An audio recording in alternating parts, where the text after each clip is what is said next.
Hello दोस्तों, आज के वीडियो में हम बात करने वाले हैं सीटेट के अंदर जो कि आपके प्रीवियस ईयर के अंदर क्वेश्चन पूछे गए हैं उन क्वेश्चन को कैसे सॉल्व किया जाता है। और आज हम बात करने वाले हैं पेपर 2 पे, जहां पे हम समझेंगे मैथ के जो क्वेश्चन पूछे गए हैं वो कौन कौन से क्वेश्चन हैं और उन क्वेश्चन को कैसे सॉल्व किया जाता है और सॉल्व करते समय कौन कौन से इंपॉर्टेंट कॉन्सेप्ट लगते हैं। तो ये वीडियो काफी इंफॉर्मेटिव होने वाला है उन सभी लोगों के लिए जो कि सीटेट एग्जाम की तैयारी करते हैं। तो बिना देर किए करते हैं आज का वीडियो स्टार्ट। उससे पहले अगर अभी तक आपने हमारे चैनल को सब्सक्राइब नहीं किया तो प्लीज सब्सक्राइब कर ले, साथ बेल आइकन को प्रेस कर दे। अगर आप इसी वीडियो को इंस्टाग्राम फेसबुक पर देखना चाहते हैं तो प्लीज आप हमें फॉलो कर ले, लिंक आपको नीचे डिस्क्रिप्शन बॉक्स और कमेंट बॉक्स में मिल जाएगी। तो बिना देर किए करते हैं वीडियो स्टार्ट। तो यहाँ पे आप देख सकते हैं सबसे पहले आपको क्वेश्चन दिखाई दे रहा होगा जिसके अंदर यहाँ पे आपको दिया गया है कि माइनस का 2x² प्लस का 12x, ये किसके बराबर दिया गया है? ये आपके a के बराबर दिया गया है। वहीं पे फिर b के बराबर आपको दिया गया है 11 माइनस 8x प्लस का 3x²। वहीं पे c बराबर दिया गया है 17 माइनस का 4x²। और d बराबर यहाँ पे आपको दिया गया है x² माइनस का x प्लस माइनस का 3। तो यहाँ पे a plus b plus c और प्लस माइनस का d में x² और x के गुणांकों का योगफल ज्ञात करना है। बहुत ही अच्छा क्वेश्चन है। यहाँ पे हम बहुत सारे कॉन्सेप्ट को समझने वाले हैं कि गुणांक क्या होते हैं, गुणांकों को कैसे जोड़ा जाता है, घाते क्या होते हैं, इन सभी चीजों को यहाँ पे समझेंगे। तो सबसे पहले तो यहाँ पे जो क्वेश्चन दिया गया है उसी क्वेश्चन को यहाँ पे हम क्या करते हैं, एक बार रीराइट लिख लेते हैं। तो यहाँ पे ABC दिया गया, सभी को जोड़ना है। तो ये हमारा जो यहाँ पे दिया गया है, तो यहाँ पे देखो क्या हो जाएगा A, यहाँ पे फिर दिया गया है B प्लस यहाँ पे दिया गया C माइनस का D। यहाँ पे सभी चीजों को रख देंगे तो देखो A के जगह पे क्या हो जाएगा, माइनस का 2x²। इसके बाद क्या हो जाएगा, 12x हो जाएगा। इसका फिर यहाँ पे B दिया गया है, प्लस में है तो कोई निशान बदलेंगे नहीं, इसलिए B के स्थान पे सेम वैसे ही सभी चीजों को उतार देना है। 11 माइनस का 8x प्लस का 3x² हो जाएगा। ऐसे यहाँ पे C में भी प्लस लगा है तो कोई निशान में बदलाव नहीं आएगा। 17 माइनस का 4x²। अब यहाँ पे D वाले में आप देखेंगे यहाँ पे माइनस लगा है, और जब माइनस लगा है तो यहाँ पे जो निशान प्लस के होंगे वो माइनस में हो जाएंगे और माइनस के प्लस में हो जाएंगे। कहने का मतलब ये है x² यहाँ पे प्लस का है तो यहाँ पे माइनस का हो जाएगा, माइनस वाले सभी टर्म क्या है, प्लस में बदल जाएंगे इस प्रकार से। तो यहाँ पे ये बन जाता है। अब यहाँ पे देखो कि आपको सबसे पहले क्या करने पड़ेंगे, जो समान घाते होती, जैसे कि यहाँ पे समान घातों में अगर हम बात करें तो यहाँ पे एक 2x² का पद है, फिर यहाँ पे 3x² का पद है, माइनस का 4x² का है, फिर x²। तो जितने ये पद दिए गए हैं इन सभी पदों को आपको पास पास में लिख के यहाँ पे थोड़ा सा इनको हल करना पड़ेगा।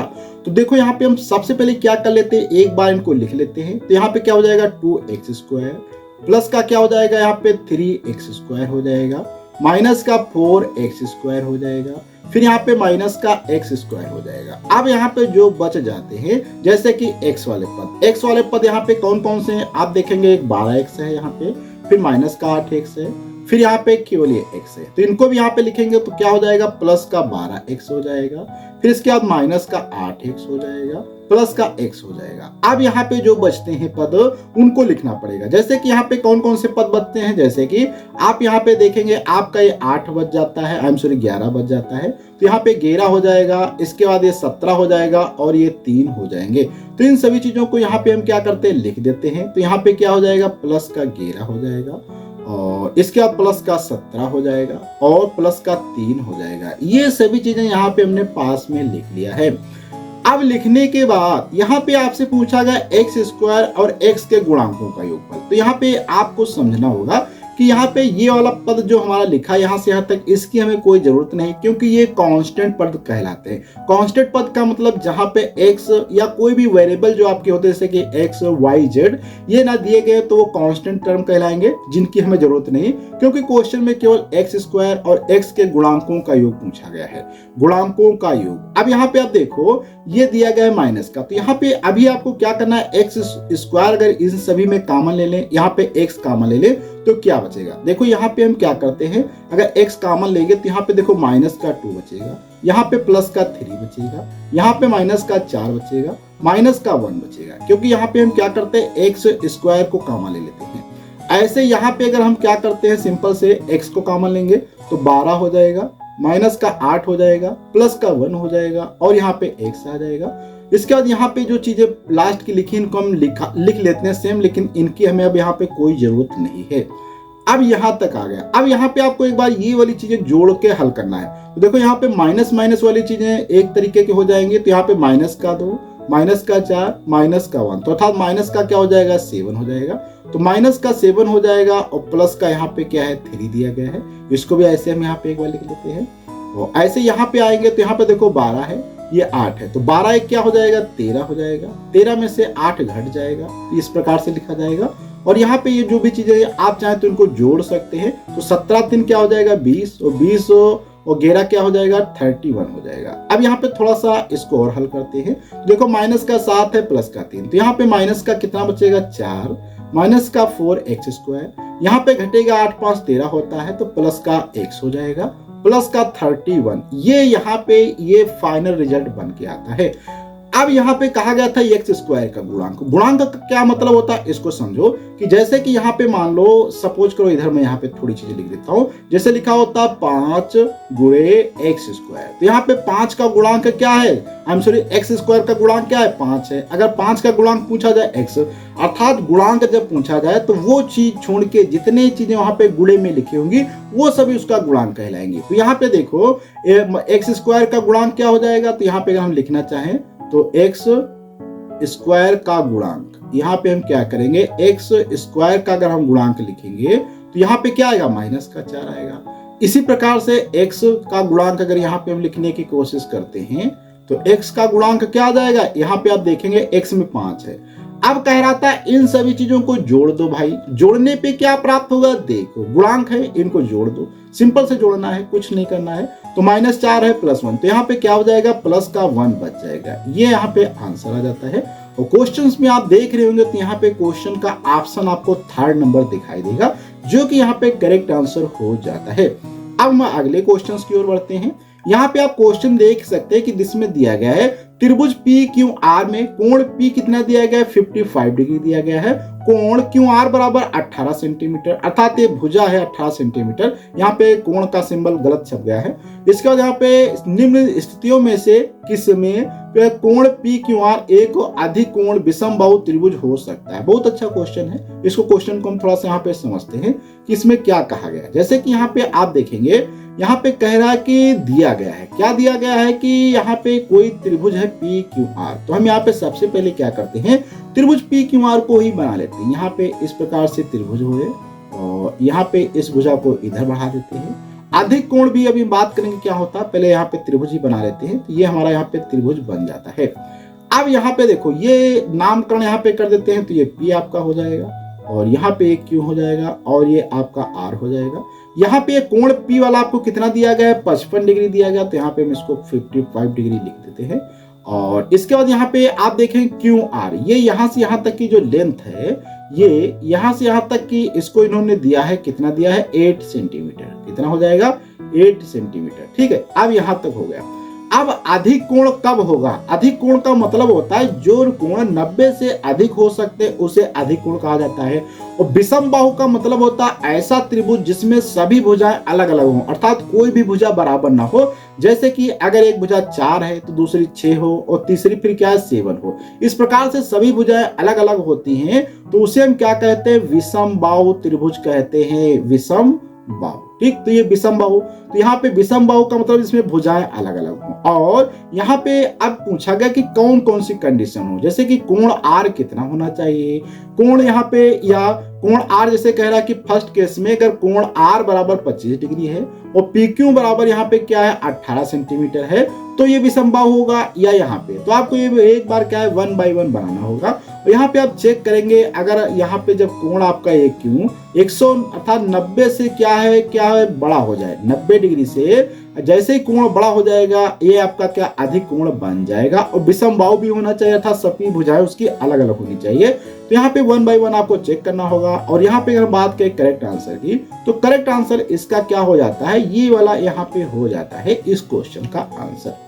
अब हम अगले क्वेश्चन पे बढ़ते हैं, जो कि यहाँ पे आप क्वेश्चन देख सकते हैं, जिसमें दिया गया है कि समीकरण क्या दिया गया है, एक समीकरण दिया गया है x plus 1 minus 2x plus 4 बटे यहाँ पे 3 माइनस 5x बराबर 1/23 दिया गया। हल निम्नलिखित में से होगा, अर्थात का हल निम्न समीकरण का भी हल होगा, अर्थात इसका जो एक हल निकल के आएगा वो नीचे जो ऑप्शन दिए गए 4 उनमें से भी किसी एक का हल होने वाला है। तो कैसे निकालते हैं देखो, तो सबसे पहले इस क्वेश्चन को यहाँ पे आपको एक बार लिखना होगा और यहाँ पे बेसिक आपको जानकारी होनी चाहिए अलजेब्रा में कि कैसे क्रॉस मल्टीप्लिकेशन किया जाता है इन सभी चीजों की। तो बहुत सिंपल क्वेश्चन यहाँ पे सबसे पहले हम क्या करते हैं, इसी को एक बार लिख देते हैं। x यहाँ पे क्या हो जाएगा, x प्लस 1 हो जाएगा, फिर माइनस लगा देते हैं, 2x प्लस 4 हो जाएगा, बटे में कितना दिया उसको भी यहाँ पे आपको लिख देना है, कितना दिया है 3 माइनस का 5x दिया है, बराबर क्या हो जाएगा 1/23 हो जाएगा, बहुत आसानी से। अब यहाँ पे शुरुआत होती है क्रॉस मल्टीप्लिकेशन। क्रॉस मल्टीप्लिकेशन क्या बताता है, इसमें आपको बस ये वाले पद जो इसके साथ गुणा करने इसके साथ, अर्थात यहाँ पे जो ये अंश होता है ये हर, तो ये अंश इसके हर के साथ में और इसका हर इसके अंश के साथ में, अर्थात यहाँ पे क्या हो जाएगा देखो, सिंपल से अगर आप 23 से मल्टीप्लाई कर देंगे तो यहाँ पे क्या हो जाएगा 23। आप यहाँ पे एक चीज देख सकते हैं कि ये जो ऊपर वाला पद है इसको आप चाहे तो पहले भी सॉल्व कर सकते हैं। तो यहाँ पे हम क्या करते हैं, इसको थोड़ा सा पहले इसको सॉल्व कर लेते हैं जिससे हमारा टाइम बच जाएगा। जैसे कि यहाँ पे आपको क्या करना है, इधर मैं यहाँ पे आपको सॉल्व करके चीज दिखा देता हूँ।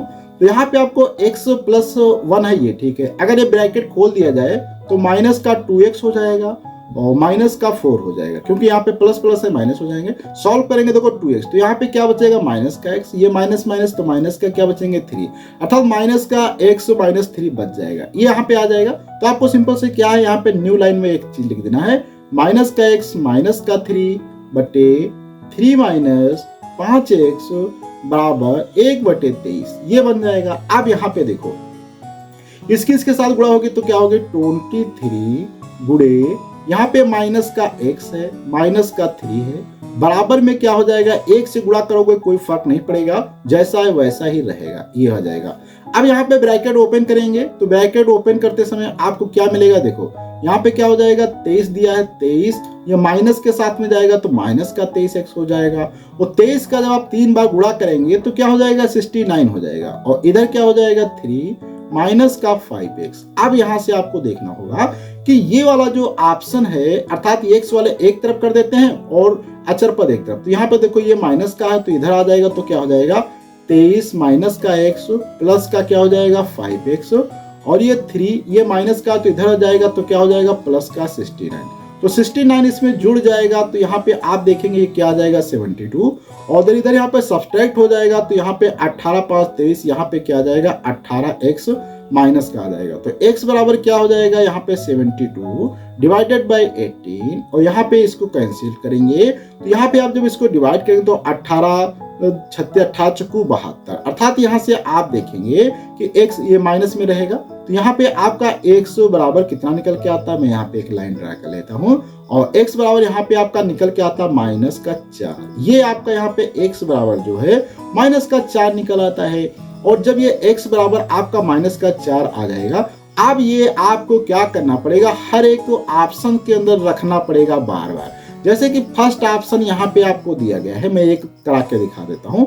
जैसे कि ये फर्स्ट ऑप्शन में दिया गया है, इस फर्स्ट ऑप्शन में जब आप दोनों तरफ x के जगह पे -4 रखेंगे, जैसे कि यहाँ पे मैं रख के आपको दिखाता हूँ। जैसे मैंने यहाँ पे रखा, देखो 3 है, 3 गुणे में रहेगा, ब्रैकेट में क्या है 3, तो यहाँ में माइनस का है तो माइनस का क्या हो जाएगा 4 दूनी 8 हो जाएगा, प्लस का क्या है 3 बराबर इधर है 5 माइनस का 4 प्लस का 1, यहाँ पे सॉल्व करेंगे तो 8 यहाँ पे 8 3 गिरा तो यहाँ पे घट जाएगा, बचेगा माइनस का 5 और 5 3 क्या होता है 15 हो जाएगा, तो यहाँ पे 15 आ जाएगा माइनस का, इधर आप देखेंगे माइनस का 3 बचेगा और 3 और 3 क्या हो जाएगा 15। तो यहाँ पे आप देखेंगे पहले ऑप्शन में ही क्या है, दोनों पक्ष रखने पे बराबर आ गया, इसका मतलब x इसका क्या एक हल है।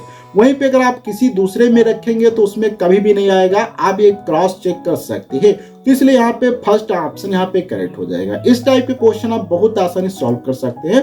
पहले आपको क्या करना होगा, x का मान निकालना होगा, फिर आपको x के मान इन सभी में रख कर देखना है, जिस समीकरण में रखने पर दोनों पक्ष बराबर हो जाएंगे वो ही उस समीकरण का भी हल होगा। तो यहाँ तक तो हमने समझ लिया। अब हम एक और क्वेश्चन पे बात करते हैं, जो कि क्वेश्चन नंबर यहाँ पे 3 अर्थात फोर्थ नंबर पे दिया गया 5x² माइनस का 8y माइनस का 20x प्लस का 2xy बराबर x प्लस ए ब्रैकेट में bx प्लस 2y है। तो a माइनस बी का मान ज्ञात करो। बहुत ही अच्छा क्वेश्चन है, देखते कैसे सॉल्व करेंगे। तो यहाँ पे सबसे पहले आपको क्या है, मैं एक बार इस क्वेश्चन को यहाँ पे लिख लेता हूँ। तो यहाँ पे क्वेश्चन को लिखेंगे 5x² माइनस का 8y माइनस का 20x प्लस का 2xy बराबर यहाँ पे क्या दिया उसको भी लिखते हैं x प्लस ए ब्रैकेट में bx प्लस का 2y, ये यहाँ पे लिख दिया। अब देखो इस क्वेश्चन में हमें क्या करना पड़ेगा, ये ब्रैकेट इधर का ओपन करना पड़ेगा। ब्रैकेट ओपन करते देखते क्या प्राप्त होगा। देखो x का इसके साथ मल्टीप्लाई होगा तो क्या हो जाएगा, bx² हो जाएगा। अब ये x इसके साथ मल्टीप्लाई होगा तो क्या हो जाएगा, 2xy हो जाएगा। इसके बाद a इसके साथ मल्टीप्लाई होगा तो क्या होगा, abx हो जाएगा। क्या होगा, abx। और ये इसके साथ जाएगा तो क्या होगा, 2ay हो जाएगा। ये यहाँ तक बन जाता है। अब यहाँ पे ये किसके बराबर था, इधर यहाँ पे आप देख सकते हैं 5x² माइनस का 8y माइनस का 20x प्लस का 2xy, यहां तक ये बन जाता। अब दोनों पक्षों की तुलना हम करेंगे। क्या करेंगे, दोनों पक्षों की तुलना करेंगे। तुलना कैसे की जाती है, बहुत आसान शब्दों में हम समझाने की कोशिश करेंगे। जैसे कि यहाँ पे आप देख सकते हैं ये क्या दिया गया आपको, x² दिया गया और इधर भी क्या है, x²। दोनों पक्षों की जब तुलना करेंगे तो x² वाले पद क्या है, बराबर हो जाएंगे। अर्थात यहाँ पे 5x² बराबर हम क्या लिखेंगे, bx² लिखेंगे। तो यहाँ पे आप देख रहे हैं x² अगर दोनों तरफ कैंसिल आउट कर दिया जाए तो यहाँ पे 5 बराबर b, अर्थात यहाँ पे b बराबर आपका क्या निकल के आता है, यहाँ पे आप देख सकते हैं 5 निकल आता है। इसी प्रकार से हम क्या करते हैं, दूसरा वाला पार्ट देखते हैं। दूसरे में क्या, 8y, तो 8y और यहाँ पे y ये वाला दिया। तो यहाँ पे आप भी सिंपल इसको भी सॉल्व कर सकते हैं। आप इसमें से कोई भी चीज, जैसे एक्स वाई वाला पद ले लेते हैं। क्या एक्स वाई से हमारा कोई काम नहीं चलने वाला, क्योंकि यहाँ पे ए बी नहीं दिया गया।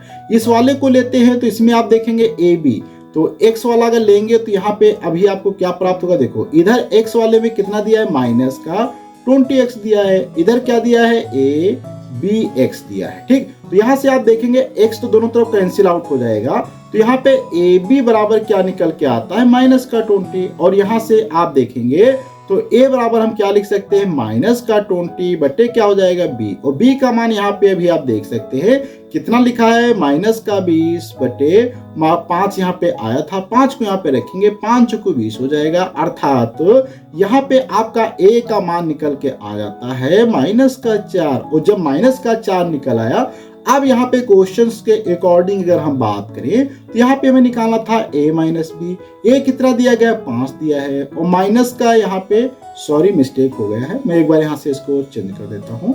a माइनस बी लिखना था तो मैंने यहाँ पे रॉन्ग पुट कर दिया। तो a माइनस बी, a कितना दिया, माइनस का 4, b कितना दिया, 5, वो भी माइनस का हो जाएगा।